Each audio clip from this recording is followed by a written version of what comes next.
It was the late hours of a summer night in the dimly lit theater. Dave and Alex were the stage maintenance crew, embarking on their nightly routine. The theater, steeped in history and shrouded in whispers of the supernatural, was a place where shadows danced and echoes lingered. And on this particular night, it seemed the spirits of the past were restless. As the two workers moved about the stage, their footsteps echoed softly in the cavernous space. Everything about the evening so far was routine. Alex was messing with a particular stubborn stage rigging, while Dave was assisting, watching over Alex's shoulder, when he felt a sudden sense of unease and a chill run down his spine. As Alex was still fighting with the rigging, Dave glanced around the empty theater, when his stare happened upon a black mist forming in the center of the stage. As he stared at the black mist, it slowly started to darken and form itself into a visible mass. At the same time, it opened its glowing red eyes, looking straight at Dave. Frozen in terror, Dave watched in horror as the darkness surged forward, engulfing him in its suffocating embrace. Desperate to escape, Dave thrashed and struggled against the void that encapsulated him. But it was futile. The black mass was relentless, its grip unyielding as it dragged him further into its nothingness. The next moment, Dave found himself slowly regaining consciousness in a hospital room. 2 days had passed by, leaving Dave bewildered as he struggled to piece together the events that led him here. His memory was a blank slate, a void between the moment he was attacked by the black mass and waking up in the hospital bed. To his surprise, Alex stood by his side in the room, his expression filled with concern, but lacking any awareness of what Dave had experienced. For Alex, it was a simple matter of witnessing Dave collapse and immediately calling for help. As Dave stirred awake, the first words to escape his lips were a vow to never set foot in the Grand Hotel again. This tale is just one among the many haunting stories that shroud the Grand Hotel of Michigan's Mackinac Island, an elegant relic of a bygone era, its halls whispering secrets of the past to those who dare to listen. Built over a century ago, the Grand Hotel occupies a place in history as a beacon of luxury and opulence, but also as an epicenter of the paranormal. Legend has it that the island itself plays host to more ghostly inhabitants than living ones, casting a haunting presence over the island and adding a layer of mystery to its storied past. There are many spirits who call Mackinac Island home, and this is their story.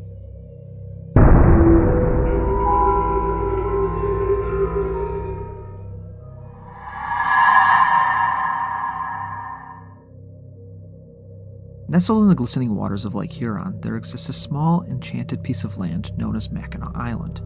But the story of Mackinac Island isn't just about its scenic beauty. It's a tale woven with the threads of indigenous cultures, European exploration, and the rise of American leisure. Long before Europeans set foot on its shores, Mackinac Island was home to the Odawa, Ojibwa, and Potawatomi peoples. They roamed its forests, fished its waters, and traded along its shores, leaving behind traces of their vibrant cultures. The island itself holds a strong spiritual significance to the Odawa people, its name Mackinac deriving from the Odawa word for turtle. The spiritual significance of the island made it an epicenter for ceremonies and the burial site of many of its chiefs and leaders. The island continued its spiritual importance until the early 17th century, when a French explorer by the name of Jean Nicolet arrived, marking the beginning of a new chapter. The French, captivated by the island's strategic location, established missions and trading posts, seeking to dominate the lucrative fur trade. In 1780, the British erected Fort Mackinac, solidifying their control over the region. But the winds of change were blowing, and the War of 1812 saw the island become a battleground. Though the Americans failed to reclaim the fort in the Battle of Mackinac Island, the Treaty of Ghent eventually returned the island to American hands. As the fur trade dwindled, Mackinac Island transformed once again, this time into a playground for the wealthy elite. Grand hotels with sweeping verandas and ornate architecture sprung up, beckoning visitors from far and wide. The island became synonymous with leisure and luxury, attracting families seeking respite from the bustle of city life. None of the island's luxuries were grander than that of the famed Grand Hotel. Transportation evolved too, with ferries replacing canoes and sailboats as the preferred mode of arrival. But one thing remained constant: the island's timeless charm. From the clip-clop of horse-drawn carriages to the scent of freshly made fudge wafting through the air, Mackinac Island exuded an irresistible allure. Yet amidst the hustle and bustle of tourism, efforts to preserve Mackinac's natural beauty and rich history emerged. The establishment of Mackinac Island State Park in 1895 ensured that future generations would be able to marvel at its rugged cliffs, lush forests, and historic landmarks. Today, Mackinac Island continues to cast its spell on all who visit. Its Victorian architecture stands as a testament to a bygone era, while its crystal-clear waters and lush landscapes enchant travelers from across the globe. And so, the story of Mackinac Island endures, a timeless tale of beauty, history, and the enduring spirit of adventure. Let's investigate this mysterious place further, and take a look at the top 3 places where the spirits of the past have lived on. The tale of the Grand Hotel began in the late 19th century, when the growing tourist industry on Mackinac Island lacked proper amenities to keep up with the demand. A grand resort was planned by a group of local railroad companies that would attract travelers from far and wide. The plot of land was selected on the shores of the island, and the group knew that this was the perfect setting for their ambitious project. The only thing missing was a contractor to take on this large endeavor. The man selected was Charles Caskey. Caskey was a local contractor who specialized in building cottages. He would take the year off in 1887 to lead the hotel construction project. With determination in his heart and a vision in his mind, Caskey embarked on the monumental task of bringing the dream hotel to life. Caskey's first task was to employ a workforce capable of such a large project. In all, he would need 600 workers, only possible after agreeing to pay double the standard wages of the time. His second task was to get the lumber supplies needed to the build site on the island. He started this project in winter, so he was able to solve this problem by using horse-drawn sleds, pulling the lumber across the frozen lake. The stack of lumber began to grow so high it was visible from the mainland, where the locals would call it Caskey's Folly.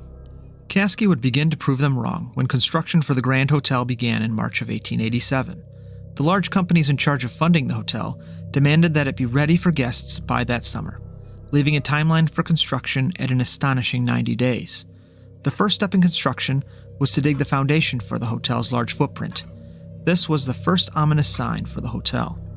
As the construction crew would dig into the Mackinac soil, they began to unearth bones. Not just any bones, but human remains. It began with just a couple, which they would remove and relocate to a different location. But the number of remains found would begin to be too great, and the decision was made to continue the project right on top of the burial site. Despite the obstacles they faced, the crews pressed on with unwavering determination, and in just 93 days, the masterpiece was complete. The Grand Hotel stood proudly atop the bluff, its sprawling verandas and iconic white facade a beacon of hospitality and grandeur. But it seems that the past will never rest. Throughout the years, there has been many sightings of the paranormal and unexplained. This includes the black figure seen in the theater, or an elderly man with a top hat and a potent cigar sitting in the piano room, or even the young woman in Victorian-era clothing wandering around the halls. There is no doubt that the Grand Hotel prides itself on maintaining a bygone era, yet it seems the spirits of the past aren't ready to leave either. Located on the south side of Mackinac Island, you will find a small pool of water just inland from Lake Huron. At first glance, this pool looks small, but hiding beneath the surface is a large 20-foot drop into the dark depths. It was at this pool that the legend says Mackinac's version of a witch trial took place.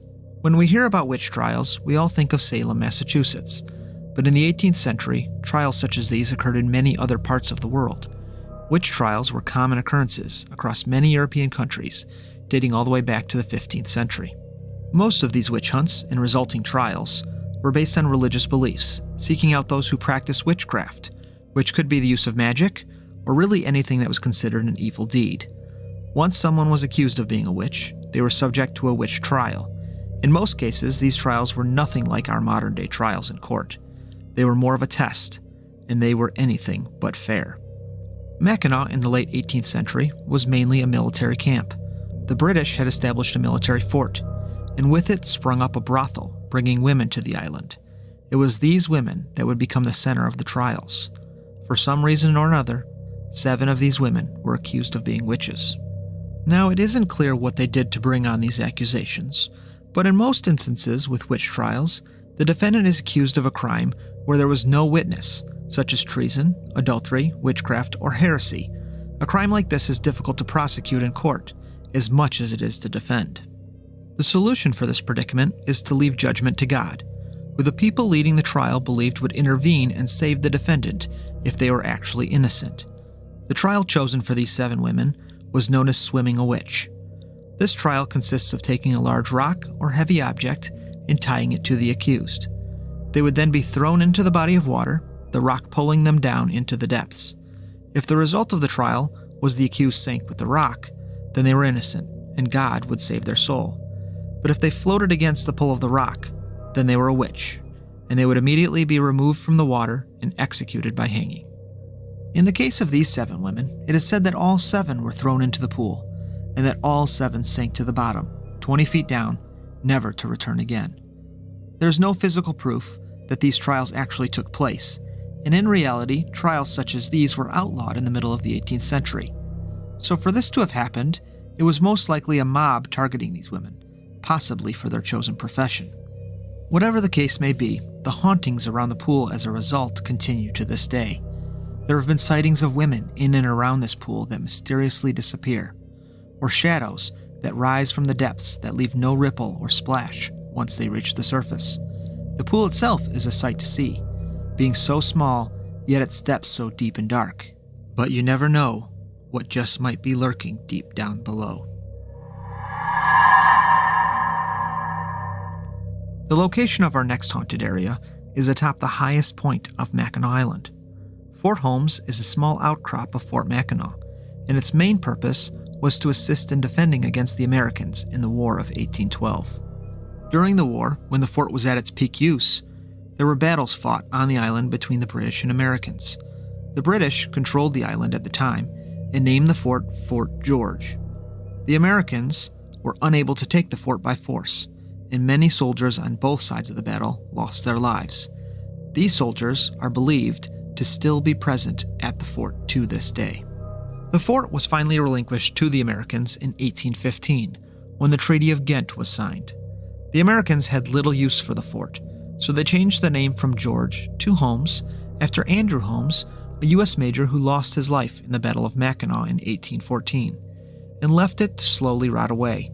This was up until 1936, when a restoration project was kicked off by the Public Works Initiative of the Great Depression.